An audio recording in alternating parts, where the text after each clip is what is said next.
नमस्ते दोस्तों, कहानियाँ दिल से में आपका स्वागत है। आज का इमोशन है एंग्जाइटी। कहानी का नाम है सागरों के पार एक छलांग।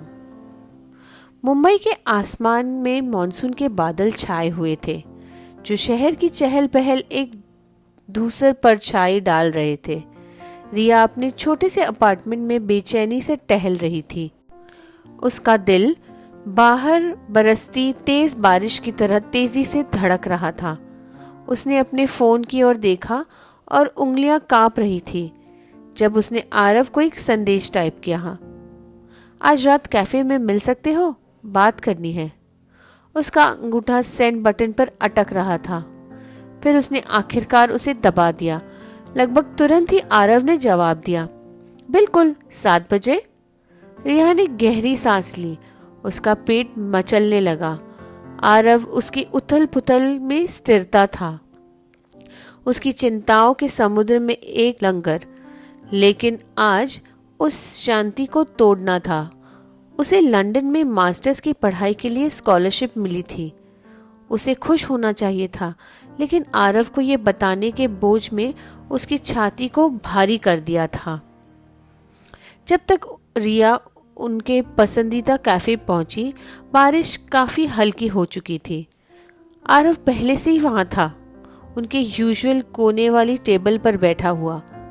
उसने ऊपर देखा और मुस्कुराया। उसके डिंपल वाले गाल देखकर रिया का दिल और अधिक कस गया। अरे, तुम तो आज बहुत जल्दी आ गई, उसने कहा, उसके लिए कुर्सी खींचते हुए। हाँ, बस वो इंतजार नहीं हो रहा था, उसने मुस्कान मजबूर करते हुए कहा। आरव ने उसकी यूजुअल ऑर्डर करी, कटिंग चाय और वड़ा पाव। रिया अपनी कलाई पर ब्रेसलेट के साथ खेलती रही। उसके शब्द जैसे गले में अटक चुके थे। क्या हुआ, तुम आज बहुत चुपचाप लग रही हो, उसने झुककर कहा। रिया ने गहरी सांस ली।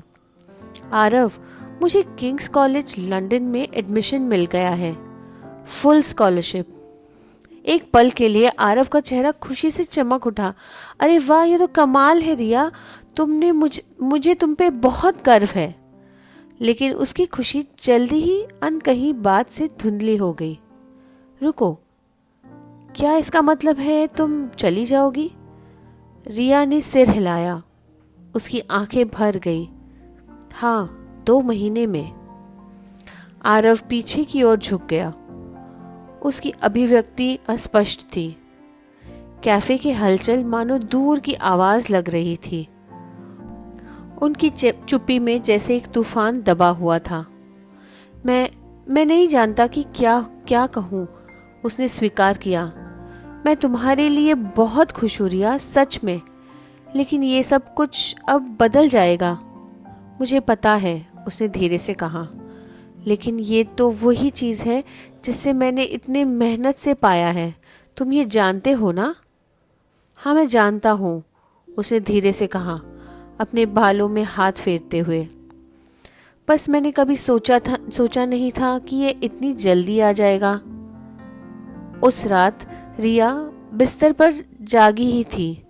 बार बार उसे बातचीत को वो अपने दिमाग में दोहरा रही थी। आरव नाराज या परेशान नहीं था, बस वो बहुत चुप था, अपने ही विचारों में डूबा हुआ। अगले कुछ दिन भागदौड़ भरे रहे। वीजा एप्लीकेशन, खरीदारी और पूरी परिवार के साथ विदाई डिनर।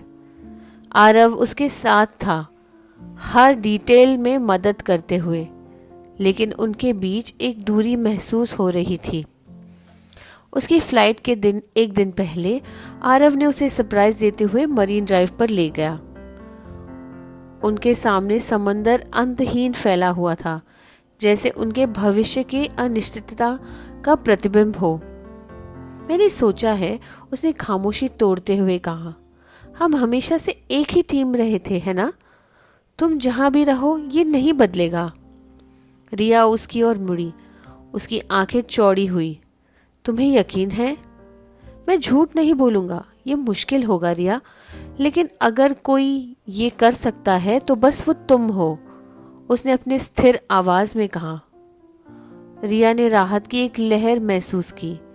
उस पल उसे एहसास हुआ कि आगे का रास्ता अनिश्चित हो सकता है, लेकिन प्यार समुद्र की तरह है, दूरी को अपने तरीके से पाट सकता है। जैसे ही शहर की रोशनी उनके चारों ओर झिलमिलाई, वे खामोशी में बैठे रहे, महाद्वीपों में फैले प्यार के तूफान और धूप का सामना करने के लिए तैयार। थैंक यू हमें सुनने के लिए। Please do like, share and subscribe. Thank you.